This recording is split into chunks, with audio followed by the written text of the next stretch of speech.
So again, good afternoon. Again, I'm Joe Milazzo, Executive Director of the Regional Transportation Alliance, and really want to thank Chris and Chaz and everybody at ASCE and the branch here for the opportunity to speak to you virtually. This is, I understand, I think it may be your very first presentation in this regard from a virtual standpoint. Happy to be a part of that. Today, what I'm going to speak with you about is a Triangle mobility update from the perspective of the regional business community. So the organization that I lead is a group called the Regional Transportation Alliance. As you can see, business leadership is what we attempt to do day in and day out. Here's my contact information. You can see that. Email is probably the best way to get a hold of me, but I'm leaving my mobile number up there if you want to call or text. And also our RTA Twitter account is there, as long as my personal one. The RTA one is frankly used more often, but on occasion I will tweet or more likely retweet as well. So again, RTA is the voice of the regional business community on transportation, and we do everything we can to help this market be successful from a mobility standpoint. Here are some of the companies, and I guess before I even do that, let me back up just one step to that slide here.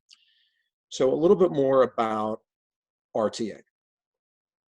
We were founded almost 20 years ago. I've been with the organization the entire time. I've been the executive director since that time, and founded in 2002, a professional engineer for more than 20 years in North Carolina.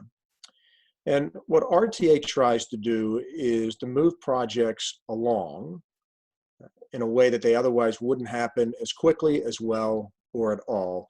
And we do that by leveraging the strength of the business community.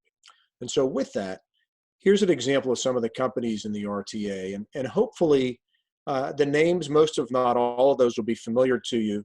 Hopefully what will be even more helpful will be just the types of companies. And so these are not, for the most part, our traditional transportation companies, although we have many traditional engineering and other firms with the organization. So you can see some of them: AT&T, Citrix, Coastal Credit Union, Credit Suisse, Dominion Energy, Duke Energy, Duke University, Fidelity, First Citizens Bank and First National Bank, GSK, IBM, Lenovo, MetLife, NC State, Red Hat, SAS, and so on, UNC Chapel Hill.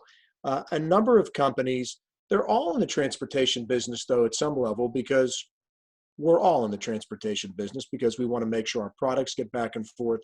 In the case of the Triangle market or the Research Triangle market, we want to make sure our employees are getting back and forth and doing that. So with that, I'm going to talk a little more about the membership itself.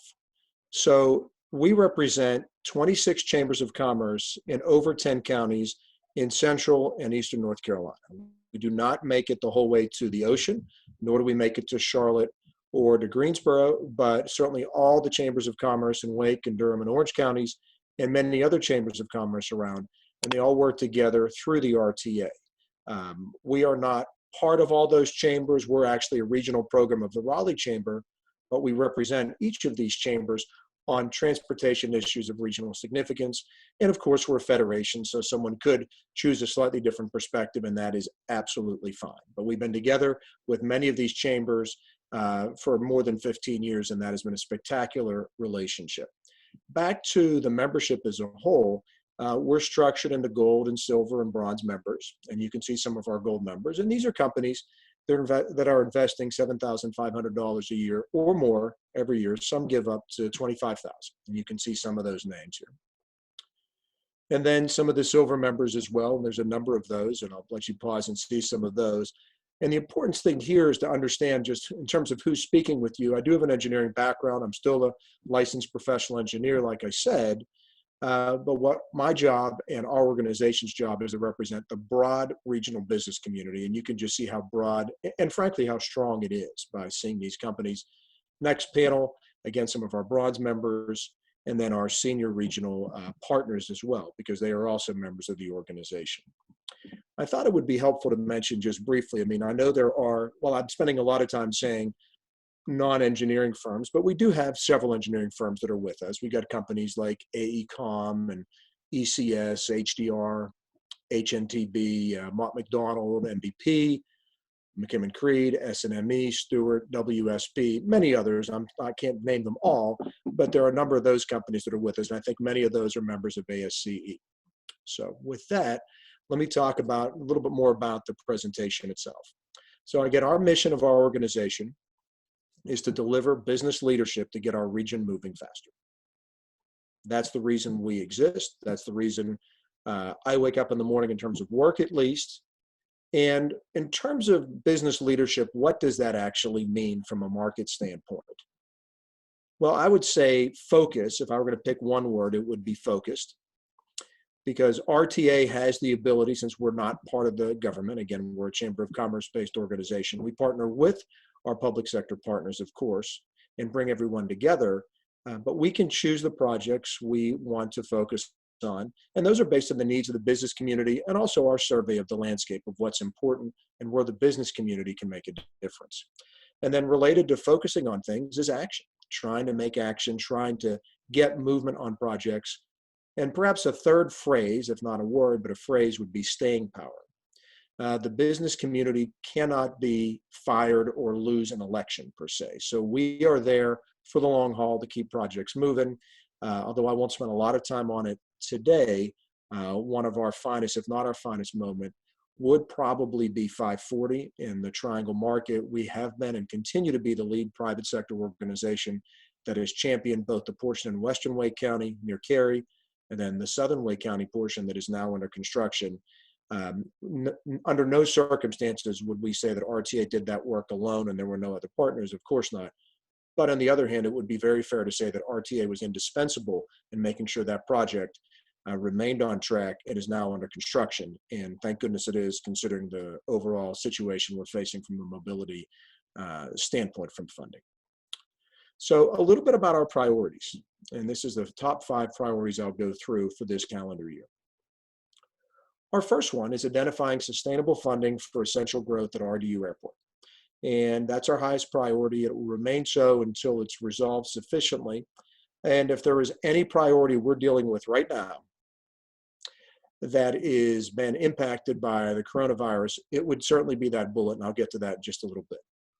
The next one is advocating for fast enhanced transit and accelerated completion of regional transit corridors. That's active right now. We've got a couple things I'll be mentioning that during the presentation as well. The next one is congestion relief for I-40 and other roadways. I-40 is on everyone's mind. It's actually going to be the topic of our annual meeting next January, but we're always focused on congestion relief. The next one is innovative mobility solutions. And this can take a variety of forms. I'll mention at least 1 or 2 today. And then finally, I'll mention briefly a little about sustainable funding for roadways. Certainly, the world has gotten a little bit more challenging with transportation funding, particularly on the roadway standpoint. We'll get a chance to talk more about that during the end of the presentation. So I mentioned priorities. Those are broad focus areas such as innovation and congestion relief and transit. Now I want to dive in just a little bit more about initiatives, some specific things, because as I mentioned earlier, RTA needs to be actionable and the business community expects that. So the 5 I'm going to focus on today, at least in the first part of the presentation, RDU Aid Task Force. I'll talk about that, and then again, identifying sustainable funding. The next one is the Fast Transit Study, accelerating a freeway and street-based transit network, and that is something that RTA has initiated, and we're actually funding a study on in cooperation with 2 of our partners, NCDOT and Go Triangle. The next one is our Zero Fare Study, or specifically exploring the concept of zero fare for everyone on transit, at least with a pilot in the Triangle market. The next is the Capital Gateway, and that's a phrase we're using to describe potential improvements that the City of Raleigh has proposed, which we have endorsed, which we think are frankly spectacular. And so we'll talk a little bit about that. And the final one is Dynamic Left Turn. This is a tremendous partnership with NCDOT and the town of Cary and RTA. This is something that we actually suggested, and we'll talk a little bit more about that. This is actually, it's underway now. The pilot's underway. It's the first in the country, in fact. So that's exciting. So now we'll go to the next one here. And I think I accidentally touched something, but we'll go right back in. There we go. So we'll go straight to the RDU Aid Task Force. So AID stands for Airport Infrastructure Development. RDU, of course, is the airport. RTA is this organization, the business communities.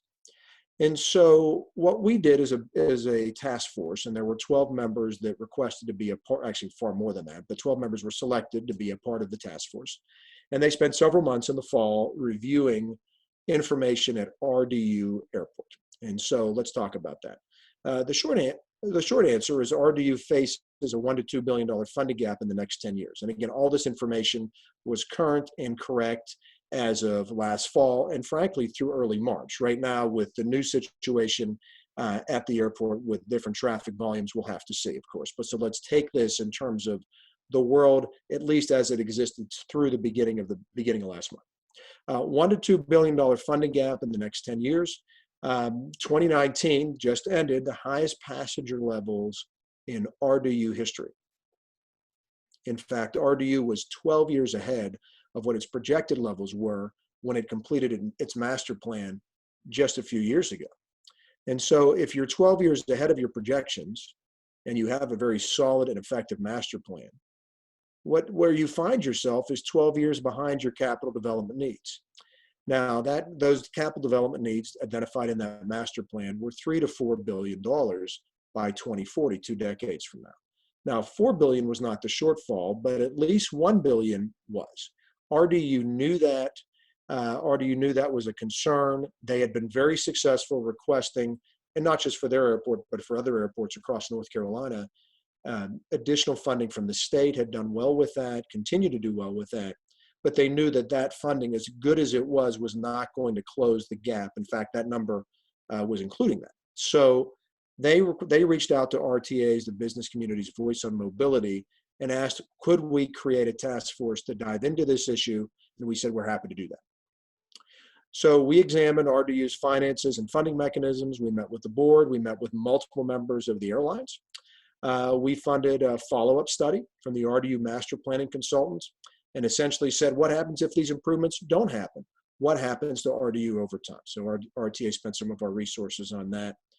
We developed a research report and preliminary findings and recommendations. I'm going to pause for just a second so you can see where to find those. So if I go here, I believe this is it. Yes, and you may be able to see that web address as well.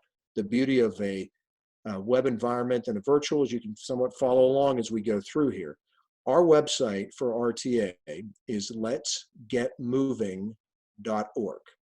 And that fits very nicely with the business community's focus on delivering business leadership to get our region moving faster. So letsgetmoving.org. If you type in letsgetmoving.org/RDU, that should pull up this address, or you can see the full address at the top of your screen, and you can see where you can download findings and more details, as much or as little as you like, including the Recondo study, which is the firm from Metro Chicago that did the original master plan. We hired them to do a follow-up. So just back to our presentation now, but just so you can see that. And hopefully this will work. Yep. So again, findings and recommendations were delivered at our annual meeting. Some of those recommendations, well, frankly, a lot of those involved different ways of generating revenue. You can see this. Landing fees for the air carriers. General aviation does not currently or have not been paying fees. Suggested that an access fee to access the airport, Dallas-Fort Worth International actually has an access fee if you drive there. Rental car taxes was an example, premium curb access. PFC stands for passenger facility charge, and we had suggested maybe raising that by $1. That's a national fee. And financing, of course, is not the same as funding. Financing is moving money through time. It's not a funding source itself, but it's still another one. And along with even looking at the footprint of the airport as a whole, 5,000 acres, not all available for real estate, but some are. And so talking about that, and even the potential of creating a new terminal and having the carriers fund that. The goal of our presentation, and again, these were given at the annual meeting for RTA in January, and you can see our task force right there on your screen, was not to say these are the final answers. We called them preliminary for a reason. Our goal was to build awareness, understanding, and frankly, a little sense of urgency, because at the time, at least given the growth, we were very quickly wondering how RDU is going to keep up with things with the delays and so on. So net in terms of thinking about it, from the last two slides, identified a shortfall, formed a task force, reviewed options, provided findings, preliminary at the annual meeting, and then we got front page coverage in the News and Observer, and actually RDU began implementing some of those findings. So all that was helpful, and then traffic dropped 96% at RDU, and not just at RDU, across America as a result of the virus. And so when we looked at various options and scenarios, I'll be very direct about it. Our task force did not anticipate a sudden 96% drop. So as a result, here's where we are now. We don't know. So I might say we completely drawn a blank, but we're trying to get new information. We're going to have a conversation later this week with RDU leadership to see where they are. Hold on one second. And just to see what the landscape looks like. Just some other data points for the members on this presentation. I mean, the number of nonstop flights have dropped by more than 50%, destinations that is, since March 1st, from about 57 to 27, I think is roughly where we are now. The number of flights, even more than that, more than 60%, again, overall traffic, more than 90%, and again, not just at RDU. So we're thinking through that, but it's still a top priority because RDU obviously is essential for our market. It's essential for the future success of this region. Obviously, those traffic numbers are going to come back, and so we are going to remain very focused on it. Let's switch to our second topic, and that's the RTA Fast Transit Study. So FAST for us stands for Freeway and Street-Based Transit Network. And so the objective for this RTA study is to accelerate that. It's a study we're funding. It's an active study right now. VHB and Stantec are actually working on that as we speak. The goal of the study is to create multimodal freeways and transit-ready roadways, and making sure that we can develop interconnected transit corridors, region-wide, I should say, and those need to be enhanced so it's an attractive option over time. You'll notice that the phrase freeway and street-based transit doesn't refer to a particular size of a bus or even a bus at all. I mean, it could be, in theory, a future autonomous bus, even perhaps a van pool service of some sort. It's more about the network and the frequency and how that's all going to fit together, short and long term. So here's an example of what bus rapid transit is, and this incorporates all that. This is not something that takes away from that. This assumes the BRT system will happen, and it integrates that and enhances and expands that. So this is an example of what bus rapid transit might look like over, let's say, New Bern Avenue in the eastern portion of Raleigh, with dedicated lanes perhaps and things of that nature. And this could be anything. So, and that's of course from a Raleigh graphic. Here are the 4 BRT lines in Wake County. You'll see they extend south to Garner, west to Cary, east to eastern Raleigh, and north to near North Raleigh, I would say at this point. That's more of a shoot almost. And the north, south, east, and west. Cary still finalizing where the corridor routing will be for them. There's another BRT that will be in Chapel Hill. All of these will be not just under construction, they'll all be open by 2027. That is the plan. So that is in transportation land, that's fairly rapid. One of them will be under construction as soon as next year in Raleigh, New Bern Avenue East. And so that's exciting. But of course, Chapel Hill and these 4 lines wouldn't connect. And so we got to figure out how can we make an integrated, high quality, high frequency regional system. And you might say, well, what about commuter rail? And commuter rail we assume is going to happen. And here's the line of it. It goes along what's called the North Carolina Railroad Company corridor. Certainly at least Durham to Raleigh and Garner, but maybe extending beyond that. And this FAST network assumes that's going to happen and looks to link to that as well. And so here's a little close-up of that corridor, along with some of the roadways. So the next few slides are actually from Ms. Taruna Tile. She is with VHB. She actually presented some of these slides just last week at the RTA event. RTA had an Innovations and Solutions Series event, and you can actually download that on our website too. But you can see this, and of course the other partners are listed with RTA, Go Triangle, and NCDOT, and they're funding partners as well with us. So, and this is of course the conceptual happy image, which is positive. This is the message about this. We're trying to connect the region capitalize on the existing investments, and then champion those to make those happen. You can see the words behind that: capitalizing on the great work that's been happening, complementing existing investments, leveraging future ones to improve accessibility and opportunity. That's the purpose of the network. We're very excited about that from a business community standpoint. And so what are the ideas? Well, those things got to fit together, and we talk about how we might achieve this. Now, this graphic isn't the network per se. It's a very basic visualization of what it could be, and it will be larger than this. But this talks about some of the connections where you have the bus rapid transit in Raleigh, Chapel Hill, you see the Orange County Transit Plan. There's also a BRT there. Durham County's redoing their own transit plan. RTP and RDU will be directly connected. We can guarantee that because that's in the scope of work. So they will be connected directly to this enhanced system as well. We're excited about this, and we're actually going to talk about it and have the draft release at the RTA annual breakfast on July 17th, a fast vision for the triangle. And so you might want to mark your calendar for that. What does a fast network mean in terms of the elements of it? Well, certainly enhanced frequency, that'll clearly be a part of it. But another part of it is a phrase called transit advantages. And these are simply measures we can take, civil engineering measures, if you will, or transportation engineering, to make the roadway network work well for transit with little to no negative impact overall for other vehicles, which is the purpose. The objective of the business community is not to make transit better while making everything else worse. Our job is to make transit much better and more attractive. And as a result, everything gets better because you have more people using the service. Not everybody can or wants to drive. And also, from a geometry standpoint, it's a little more efficient, which actually can relieve congestion for others if it's sufficiently attractive.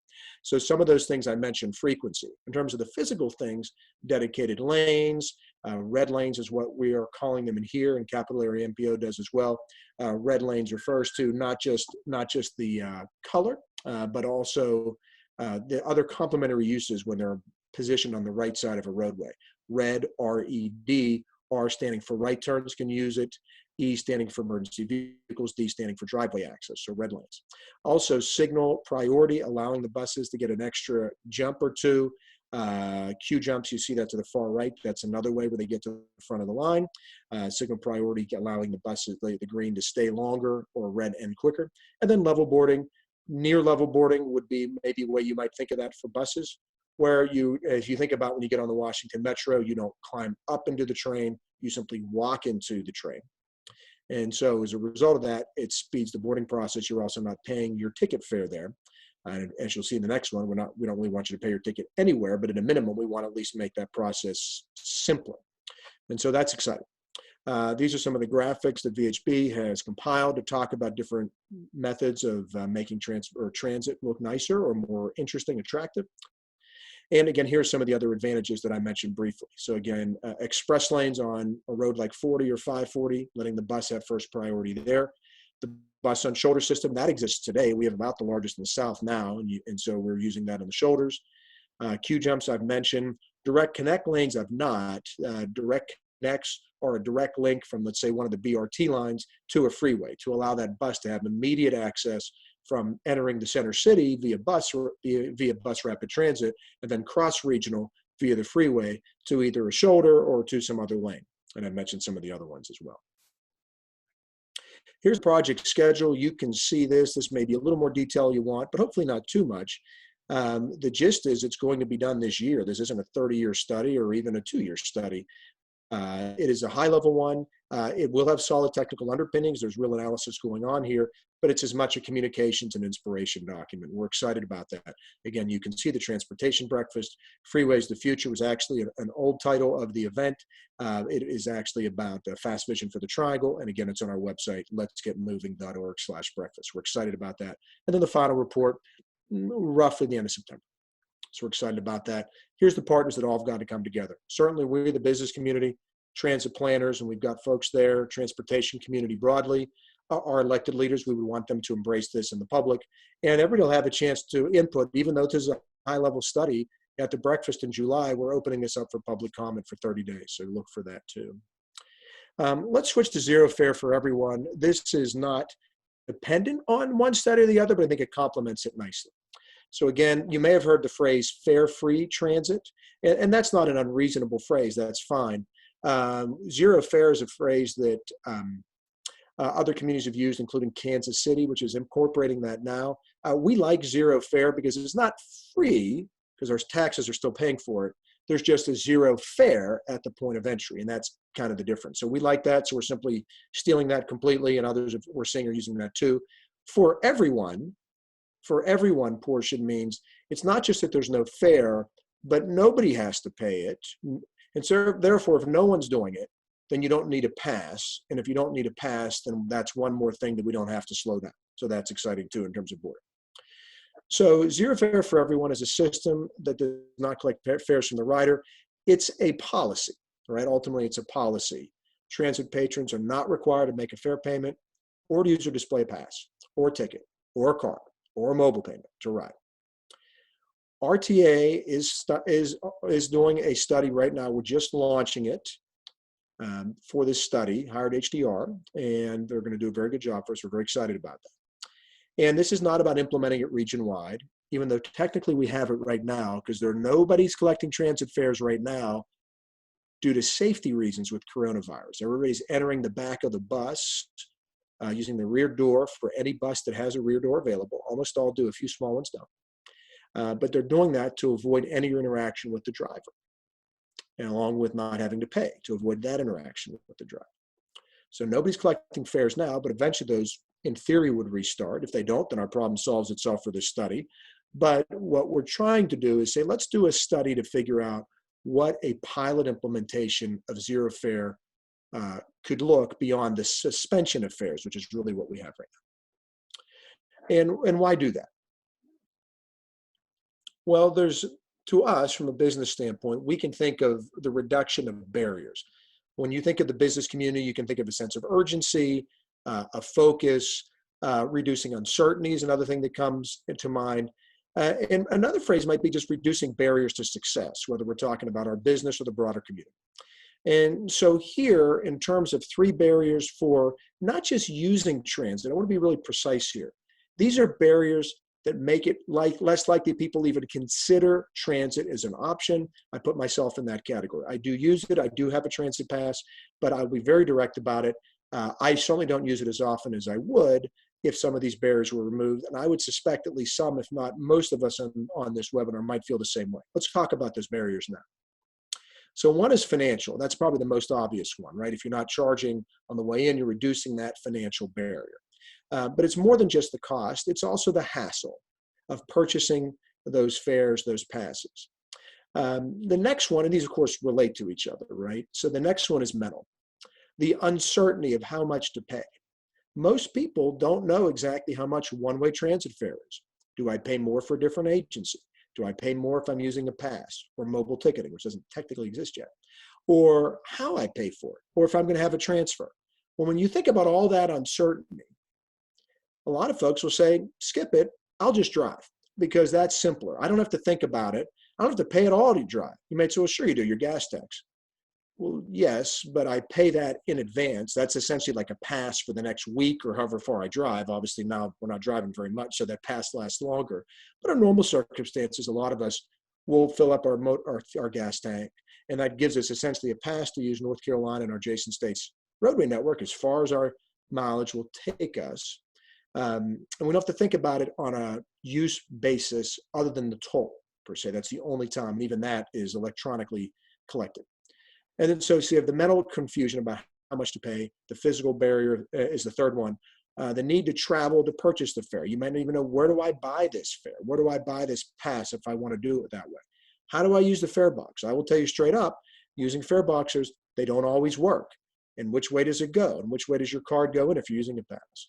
The entire, and I missed a letter, that's my fault. The entire onboard payment and pass usage process. All of that, we're trying to get around. So we're excited about that. But in beyond those barriers, what do we think will benefit as a result of this? Well, certainly enhancing access and equity for the system and for the users. It's a user-based study. Transportation is usually the second highest cost for most Americans after housing. That probably not surprising. Economic competitiveness for the market.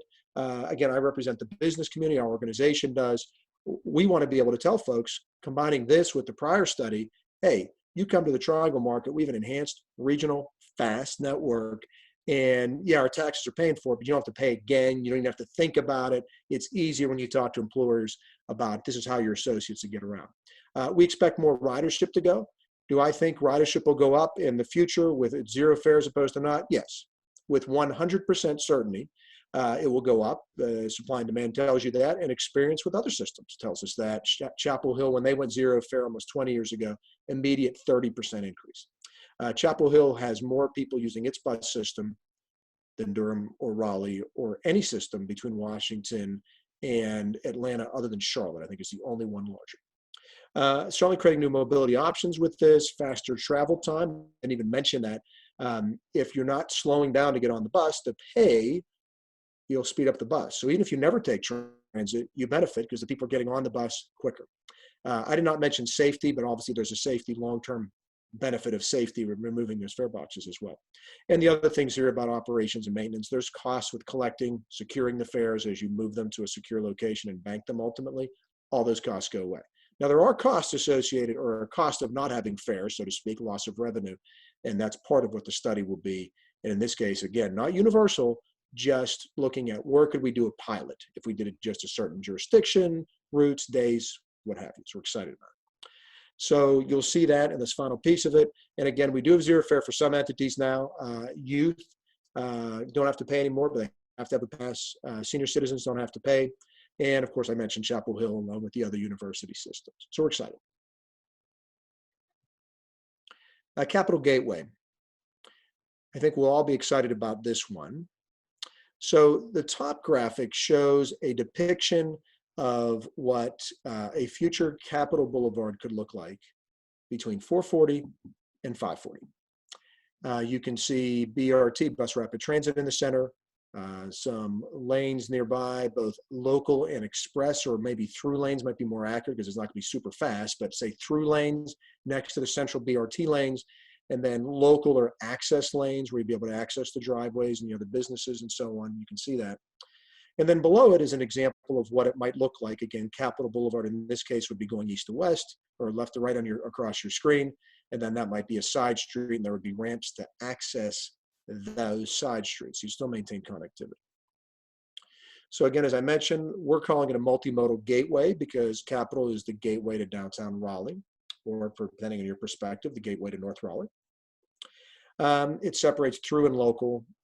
And the Raleigh City concept, which we have endorsed, embraced, and love, we think it is wonderful, eliminates all traffic signals between 440 and 540. This would be about as happy of a thought as you can imagine. If you just think for a moment how much time you spent at one or more of those signals, days, weeks, months, years. I've been here for over 25 years, and think of all those traffic lights going away, the time savings, safety, emissions, pick your method, whatever you'd want to do. And look at the travel time benefits. If this is not completed, according to the city's modeling and consultant modeling, I think it's WSP doing this one, between 50 and 55 minutes travel time. If it's not completed, it drops to less than 10 minutes between 440 and 540 if the multimodal gateway with the bridges and signal removal happens. That is remarkable. That is almost an hour of savings. That is just terrific. So at the risk of stating the obvious, we endorse that. There's really not a big coalition for keeping Capitol Boulevard the way it is today, I don't think. So that's good. Dynamic left turn. This goes into the innovative category in terms of how things go. Again, this is a pilot, so spearheading a pilot intersection innovation. This is to reduce delay. In particular here, this is off-peak. This is innovative in a couple ways. One, maybe three. One is it's the first in the country, so by definition, it's innovative. The next one, it's about off-peak. A lot of times when we think about engineering design, we're focused on the peak condition or the highest level condition. This is a different animal where we're trying to look at the off-peak, although there is a benefit to peak as well. And so looking at that. And the third one is, frankly, it's a business community-driven initiative. So this is something that we developed at RTA, proposed at NCDOT. They agreed to pilot, and they've done so, in fact, and you can see it here. And so what is this dynamic left turn intersection, which is DOT's phrase, and we love that phrase. So what is it? So the gist is this. So let's take you to a different way. We'll backwards a little bit. We've all been at suburban intersections in Raleigh, Durham, Cary, throughout the market and beyond where there are 2 left turn lanes. And what you'll notice, and not all of them, but almost all, and in some states all, North Carolina it's almost all, you cannot turn left legally without a green arrow. The flashing yellow arrow that you see in many intersections never appears. In fact, there's not even a spot on the signal head to show it. So there's 2 left turn lanes and you don't get to go except when the green arrow appears. So if you think about a traffic signal and think about any intersection you're familiar with where that happens, and think about even just roughly the percentage of the cycle that light is going to be green for you. It's a very small portion. It's not 75 or 50 or even 25. It is 15%, 10%. It's a very small portion of the cycle typically. Now you might say, well, why is that put in at all? Well, the reason is for those peak periods, you need all that storage space and you need to push as many vehicles through that intersection as you quickly can from a DOT or a city or town operations standpoint, when given a limited amount of time in the cycle. So that's the reason why that's done. But the challenge is you don't need those lanes most of the time at many intersections. So as a result, you're spending more time. Now it turns out that you can, hold on one second, make sure I'm receiving live notes here. Okay, very good. It turns out that there are a few intersections in North Carolina where the lights do blink. There's one, and the most frequently known one would probably I-40 at Harrison Avenue going west towards RTP, the airport, what have you. If you're coming from Cary or SAS, both those signals blink, both those left turn lanes blink. But in most cases, it won't happen. And so the concept here is this.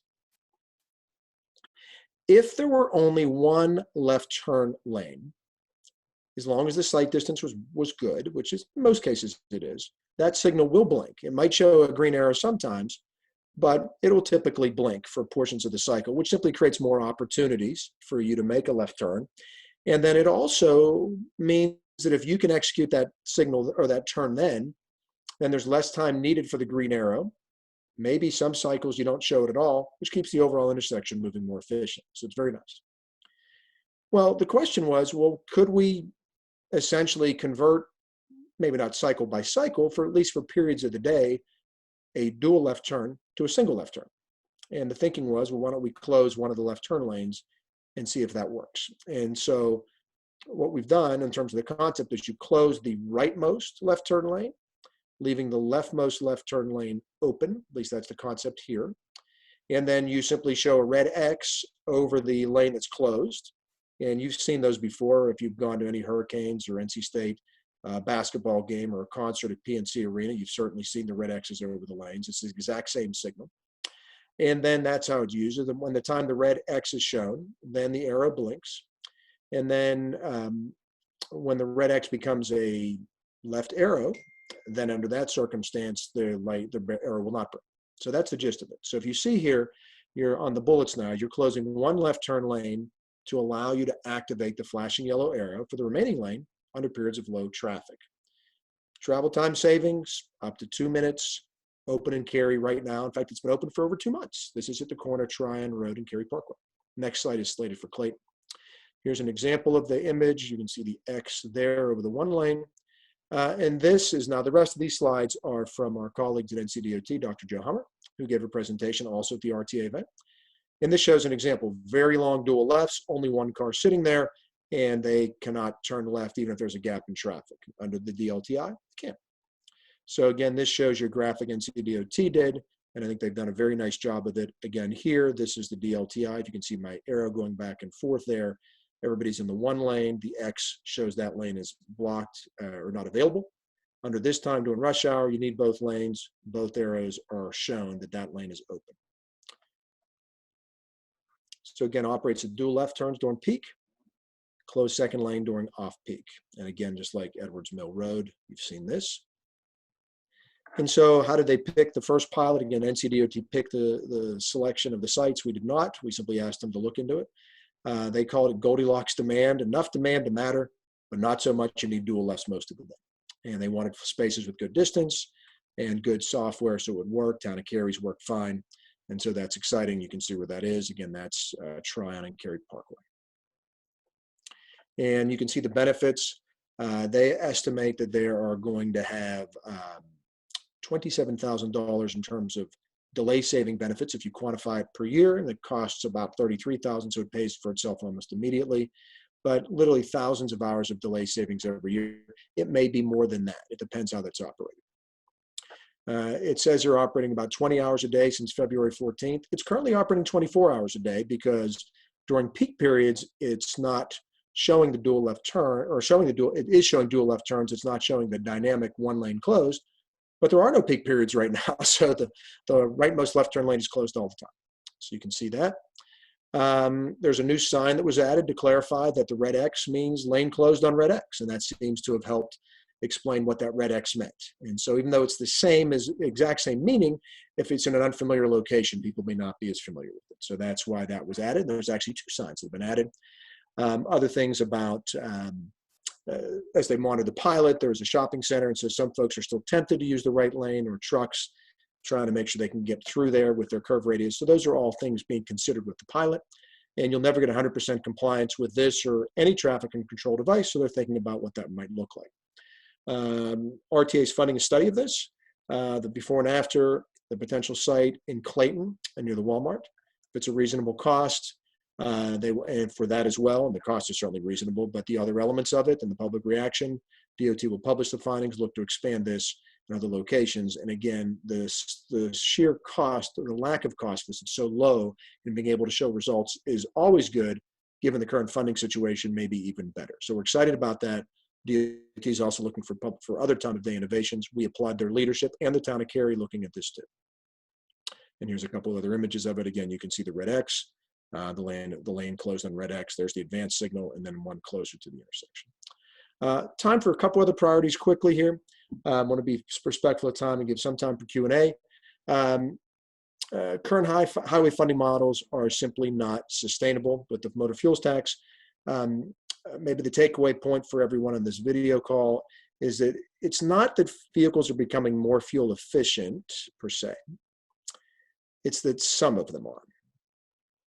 If all of our vehicles were becoming more fuel efficient, and all at roughly the same rate through, let's say, a pretty consistent fleet turnover, then we could simply raise the motor fuels tax rate and resolve this issue. The challenge is that some of the vehicles are becoming more fuel efficient and others are not. And if you raise the rate too high in order to make up for that, then you have a disparity in 2 ways. For those who have very fuel efficient vehicles, they're paying less than their share, probably. And for those, and those who have inefficient vehicles, older, maybe you can't afford to replace it, now you're subsidizing other people's driving, and it becomes politically untenable as well as unfair. So we have a position as a business organization to reduce and eventually replace the motor fuels tax with an access fee. And what is an access fee? It's not a whole lot different than your mobile phone. We pay, all of us pay our mobile phone bill every month, regardless of how much or little we use it, because you're not really paying to a certain amount of minutes. You're paying for the right to access a reliable network. And that's really what you're going to be paying for under this circumstance or this plan, accessing the road network, because no matter how much or little you drive, NCDOT and their partner municipalities has to have that entire network available for you anytime, day or night. This already exists. We already pay registration fees. This would just be an increase in that and a reduction in motor fuels tax. And it also exists in the pure form because it's in place for electric vehicles in North Carolina today, since they have no opportunity to pay motor fuels tax. Final graphic here. This is just a map of the roadway network, and I thought I'd just quickly do this. And you can look at just some of the roads here under construction. A note just came out within the hour from NCDOT on projects that are going to be delayed, which is the vast majority of those that are not yet under construction. I'm not going to go through them all for 2 reasons. One, I don't know all of it because literally just came out, didn't get a chance to digest it. And two, they're probably the best source, the DOT directly. So I'd advise you to look at their release for information and do that. What I'll do is talk about very quickly a few of the projects that are under construction. And so one is 540. This was our highest priority until it went under construction. It is connecting from where 540 currently ends today all the way down to the I-40 and US 70 bypass, future I-42 interchange. That's under construction. We're excited about that. A complementary project is this one on I-40 itself. That's also under construction, and that's widening that freeway by 2 lanes per direction. So in the northern section near the Raleigh Beltline, going to 10 lanes wide. So that'll reduce most of the congestion most of the time. The last segment here is the only missing piece. We are obviously still prioritizing that. You see this number I-87. RTA led the initiative to give that an interstate designation and made the formal request. Obviously, that's been granted. It's on our maps now in the overhead signs. I-87 will eventually extend to Norfolk, Virginia, in coastal Virginia or southeastern Virginia. It will extend along the US 64 and US 17 corridors, with Williamston, North Carolina, and Martin County being the split point.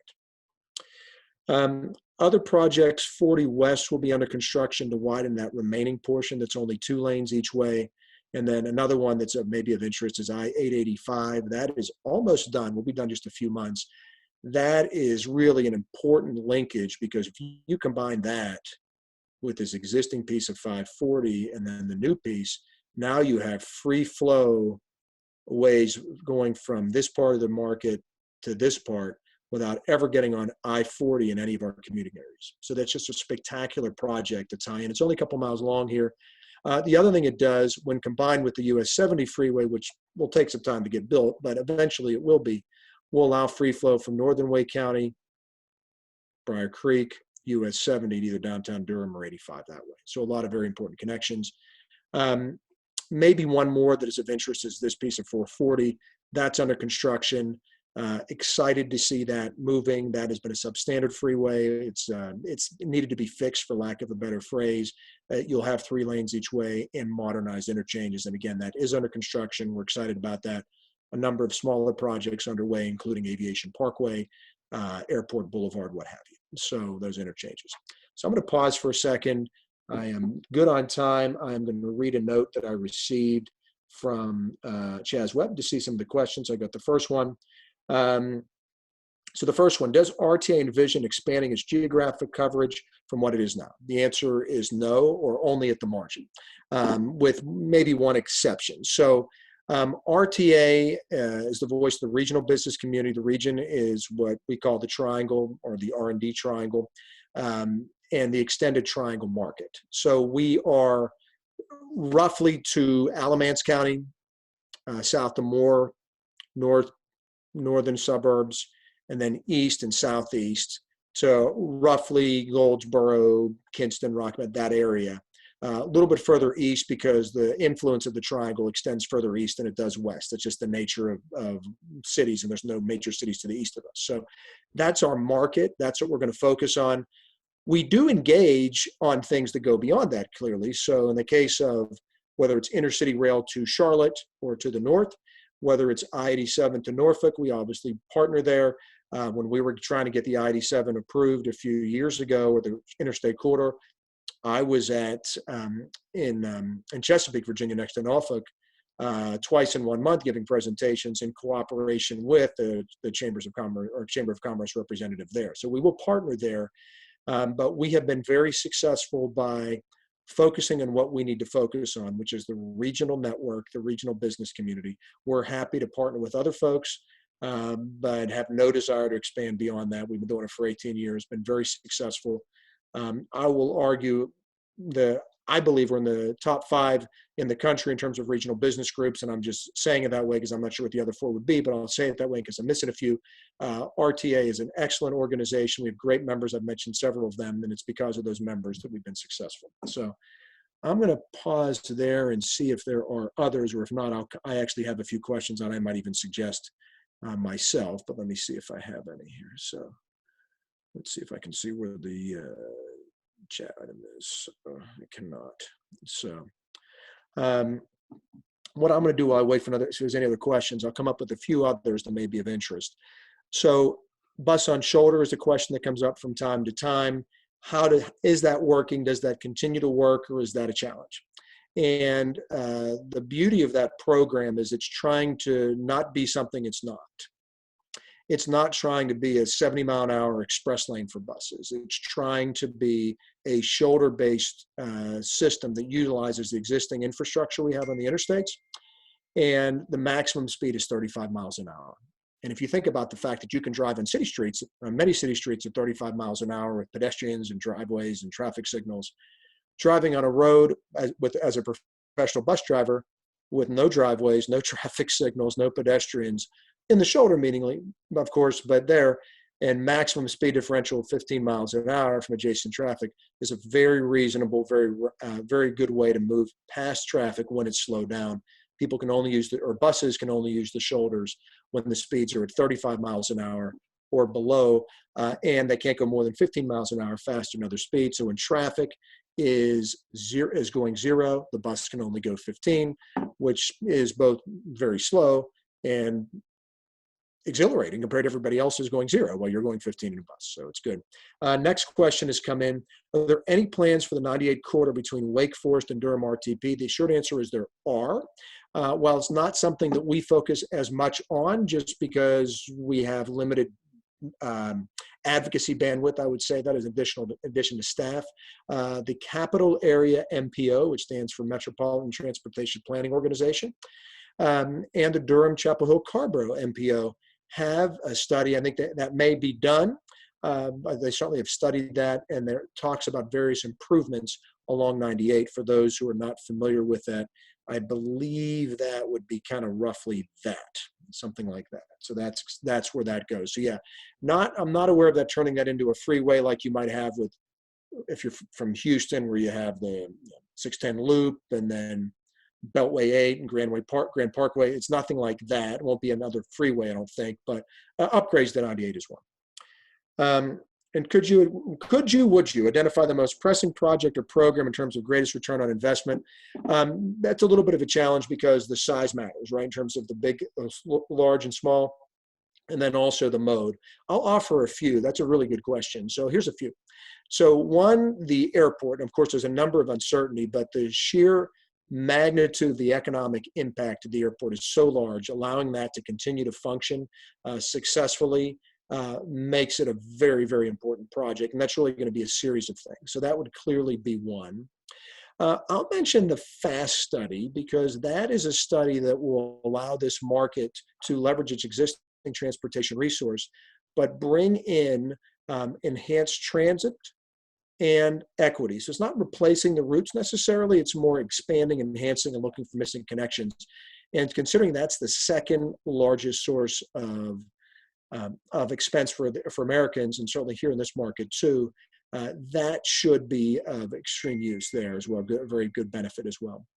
And then the other ones would be leveraging, even beyond that, just leveraging the system we have for multiple modes of transportation. So to the extent you can leverage your existing system, whether it's dynamic left turn, where all you're doing is a traffic or a red X above the lane, and now you're getting less travel delay, more people moving, less emissions. Those are good things. So it'd be hard to pick exactly one, but it is a thing that or a question we ask all the time, and I really applaud that question. I think there's one more, and then we're going to have to go here. Next question. This is a great one. If fuel tax goes away, how will outsiders pay their fair share? And it's a fair question. So there would be a number of ways that could go about. So one would be if all states did this in some sort of compact, then everyone would simply be paying to their own state. So that would be a way to do it. Another one would be to look at, since the outsiders physically enter the state at some location, could you find some sort of access fee that they could pay on the way in as well, similar to what's used for congestion charges. Now, a resident of another state may say, I really don't want to pay your registration fee all year if I'm only going to be in your state for a day or a week or even less. And that would be fair. And so you'd have to work that out. One option would be to charge registration fees by the week, for example, and you pay for 1/52nd of an access fee, which would feel a lot like filling up a tank of gas at that point. So that would be another way of doing it. Another way could be taking the existing sales taxes that are collected at, say, convenience stores and allocating a very small portion of that to transportation. its existing fee or existing tax and allocating that with the principle that people are going to be purchasing more fuel here. And so therefore there may be other things being purchased and you could allocate some of that back. Now you wouldn't need to do that if all the states did it. But those are great questions. And there's no perfect answer to the system. What we do know is the fuel tax is not sustainable. We've got to try to find something. And so the question was, can we find, or our thinking is, can we find something that builds upon what we already have? We already have registration fees. We already have electric vehicle fees. Let's at least start with that rather than just trying something different. See if I have any more. I think that's about it. And I have a 12:59. I want to be respectful of time. So let me just go back to the presentation and slide down to the last couple graphics here. One was an event that happened, and this was a free event anyway, but just so you're aware of it, I'd mentioned a couple of the slide decks. Those complete decks and some others are available on the website. You see, that may be of some interest to you. Again, there's no cost to attend. In fact, there's nothing to attend. It happened, but it just happened less than a week ago. So that may be of interest to ASCE branch members here, and let's get moving.org/INNOV series. And our next event, and again, I have the wrong title on there, that's my fault. It should be a fast vision for the triangle, but it's still the RTA breakfast, date, time, and hopefully location if the Umstead reopens on July 17th. And you can learn more for details on how to register there. Our website is letsgetmoving.org if you're interested in becoming a member. I'd be remiss if I didn't offer that. We always welcome people to join the organization at letsgetmoving.org. So I want to thank you all for your time. It's been a pleasure getting a chance to meet you all virtually. If nothing else, I hope to meet some of you I know personally. So I know I looked at the registration list, some of you I know, and so great to see you this way. I hope to see you in person soon. And for others, I would love to meet you at a future RTA event or membership as well. But thank you. And again, here's my contact information. So I'll stop my sharing and I'll turn this back over to the branch leadership and appreciate the opportunity to speak with you